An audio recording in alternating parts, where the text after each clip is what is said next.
Welcome back, boils and ghouls, to another episode of the Indie Spotlight. The spotlight where the indie creators do it right. And this week we are going to be talking about Dishoom issue 2 by the master of disaster himself, Sam J. Royale. This dude has been popping up all over my radar lately. He's doing a book with my buddy James Windsor Smith, who is going to be putting out outstanding achievements in the field. I don't know why that's always so hard for me to say out loud. He runs a wonderful group on Facebook, and you guys should definitely check it out. Sam did the logo design for Outstanding Achievement, and I've been asked to actually write a nice op-ed piece for the first issue. So if you guys pick up Outstanding Achievement, you will, or for the second issue, for the Christmas issue, I'm sorry. I was asked to participate for the Christmas issue. But Sam is extremely talented. If you caught the very first episode about Dishoom, then you know he is the guy who sent these in. I mean, these things are absolutely mind-blowing. These are going to be going up next week as part of the William Messner Loebs sale. These all contain copies of Dishoom issue 1, which we looked at on the channel. Now, if you remember that, then you probably remember how it introduced a ton of different characters, concepts, and ideas.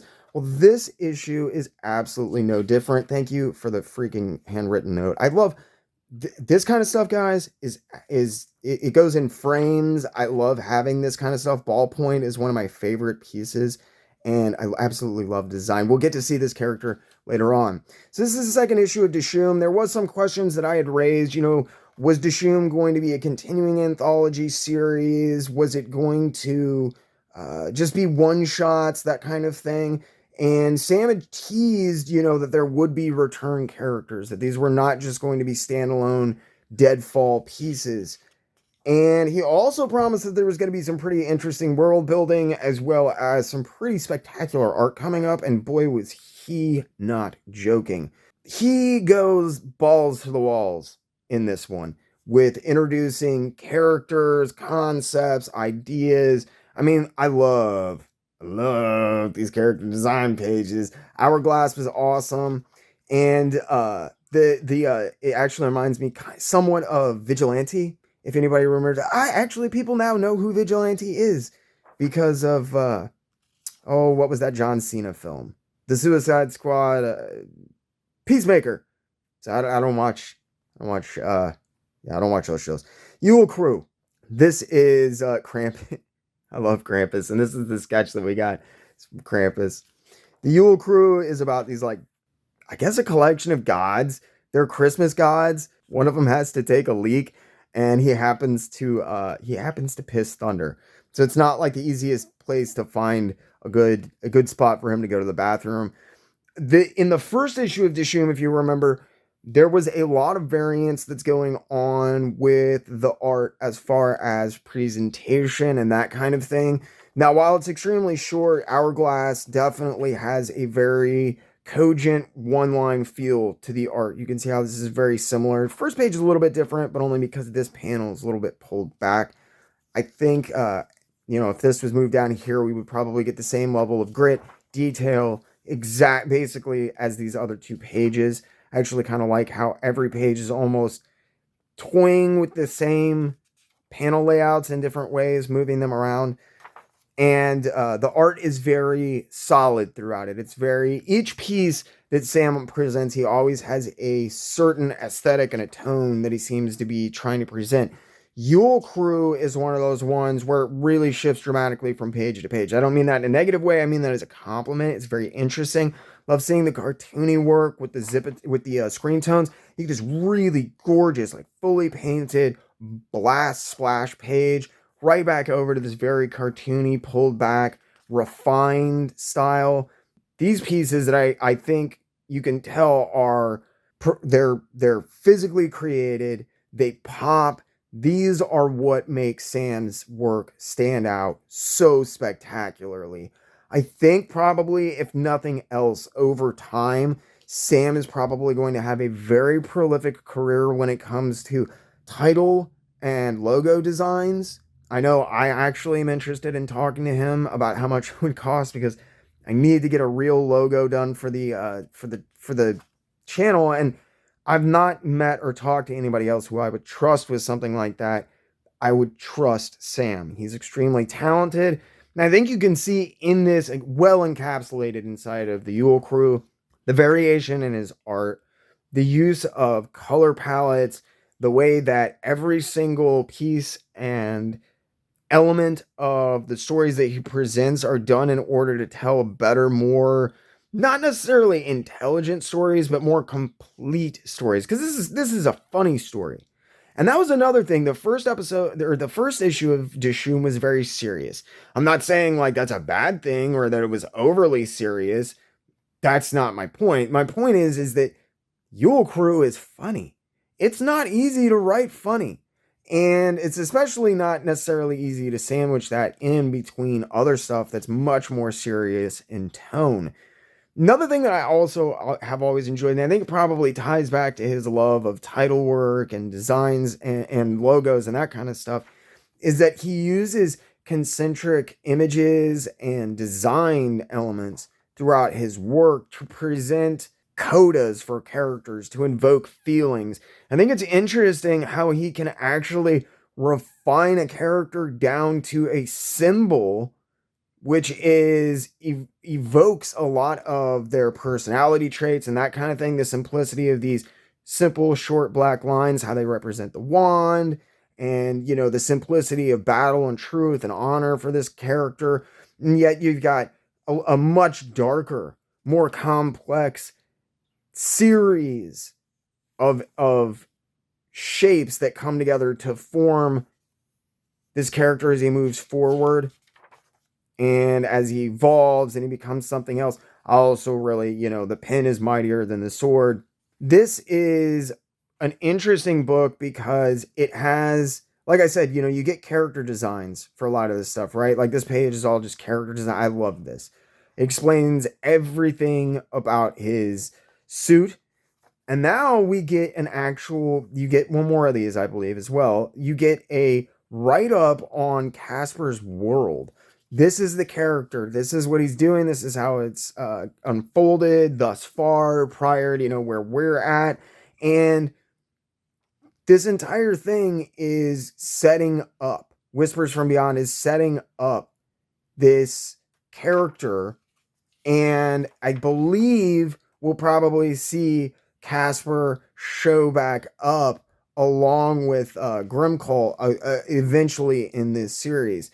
There is in issue 1, the Sword of Chandra, I believe is the name of the story, but that does show up in the back of here, which gives me hope that many of the elements that we're seeing introduced here, the world building elements, as Dishoom continues, we'll see them called back to, maybe even see series spun off from Dishoom as people move into one-shots or their own titles. I think that's very possible. I think a lot of the characters presented here would not only benefit from that, but also probably do fairly well. Sword of Chandra being one of them. I absolutely love that design.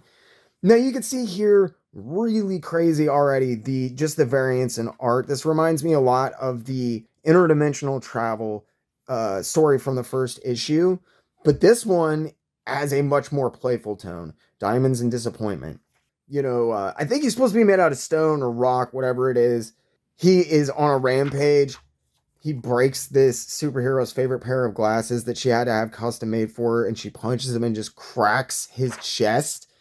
And there's something about the design for this goblin imp character that is very Tothian to me. It reminds me of Thundar the Barbarian. I could see like Alex Toth, Doug Wildey, and Jack Kirby all just hammering on designs for this. And there's some wonderful his ears when he gets punched, he just looks so sad.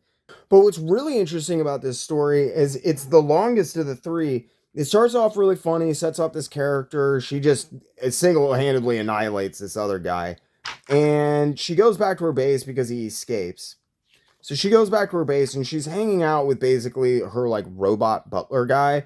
But he plays very much like that Alfred role of being a confidant, and they're having a back and forth conversation. You see a lot of what she's accomplished in her life and how she's very prolific and well-known superheroine, but she's not satisfied with anything she's done in her life. And the robot tells her the story of the soul of Chandra. And it's about this solar deity, Chandra, and this other deity who's a sun being.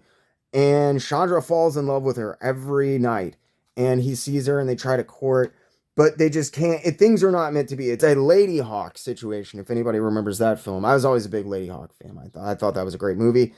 And it turns out that this is Chandra.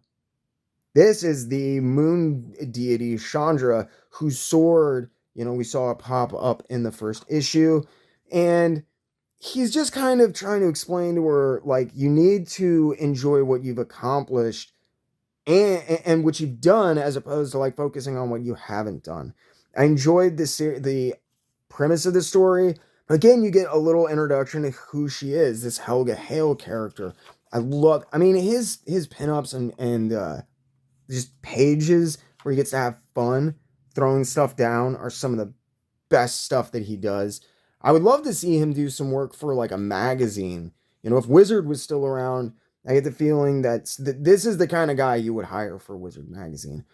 And we've got a little bit of like excerpts from stuff in the back, but what's really cool is the Tower of the Wolf Mother is being touted for release in Dishoom issue 3, and he, as you can see, is armed with the Sword of Chandra. So even if we're not going to see necessarily a through on Chandra issue to issue to issue, in the sense of like, here's a story about Chandra, here's this, that we're going to find more out about the whole pantheon of gods that exists around him, his power, kind of his meaning, what's behind him.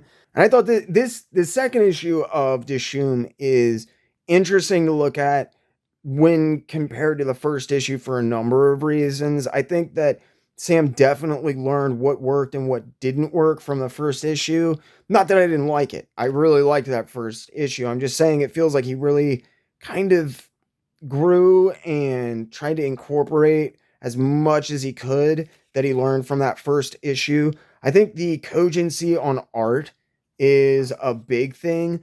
It was never jarring in the first one. And again, this has very much, for every different story, you've got a different aesthetic and a different tone and a different style that's presented.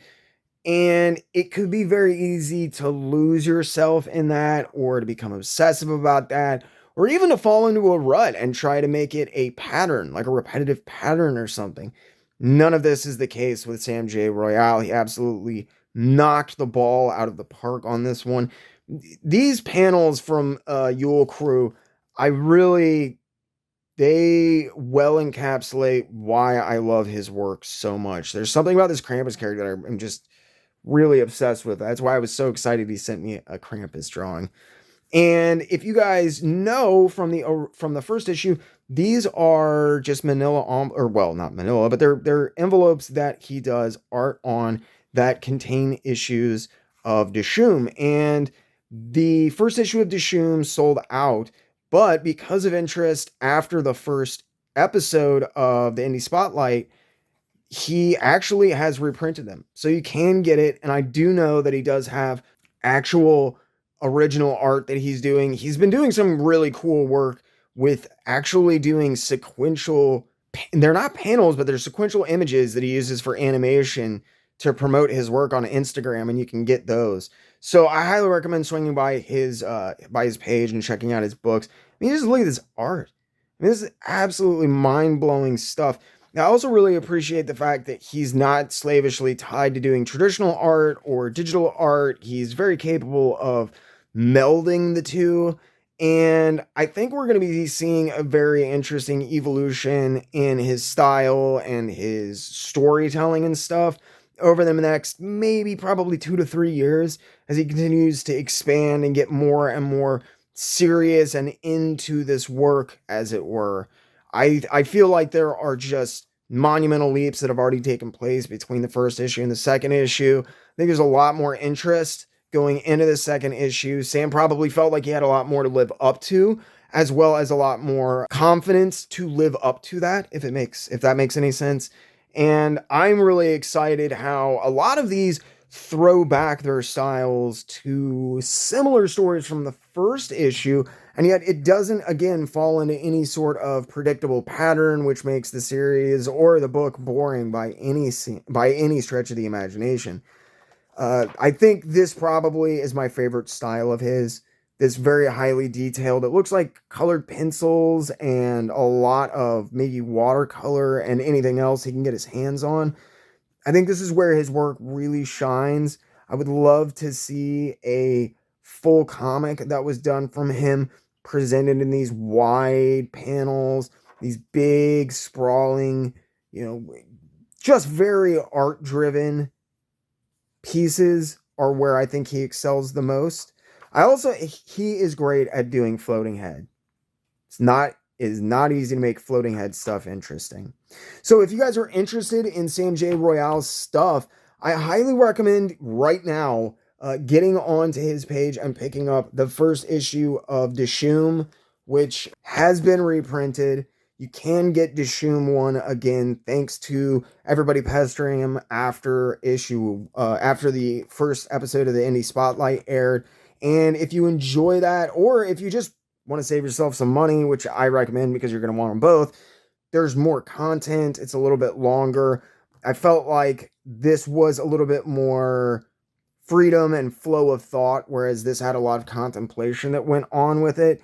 Not as an insult or negatively. I just loved the freedom and playfulness to this second issue of Dishoom. Really excited to see where this series goes and where Sam goes. So if you guys are interested in this stuff, make sure you check it out. Pick up his stuff. I want to see more stuff from Sam. And if you want to learn more about Sam and his career, we're going to be doing another interview here in about 15 minutes after the episode premieres. So hop on my Instagram page and you can ask him any questions you might have and hopefully learn a little bit more about this guy who's really, I think, going to become a bedrock in a lot of ways with a lot of books that are happening, because he's got his hands in a lot of pots and his toes in a lot of different circles. So thank you guys so much for sticking with me. I hope you all enjoyed, maybe even saw something that you want to buy. As always, if you want to get your book featured on the channel, just get into my contact information in my about section and drop me an email and I will get you instructions on how to get stuff into the studio. I do promise that everybody who sends stuff in will be featured in a mailbag. I don't necessarily have the time to do full-on indie spotlights about every single book that I receive, but I am going to be doing my best to get this stuff exposure and to make sure that I get it in front of people, because I really do appreciate you guys sending it in. I am loving checking out what you guys are sharing.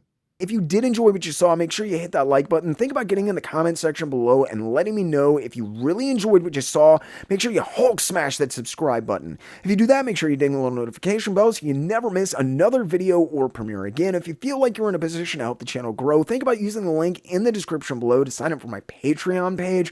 For as little as $3 a month, you get access to tons of behind-the-scenes posts, updates, exclusive content like uncut interviews, and you can even get your name in the credits. If you want to support the channel, but Patreon is not your thing, have no fear. You can finally sign up for membership right here on YouTube. Just hit the little join button and make sure to select the tier and the perks that fit you best. If that's not enough, you can also make one-time donations towards specific goals or just tip the channel using the Ko-Fi link in the description below. And you can even pick up your very own JerkComic shirts like the ones you see on the screen now.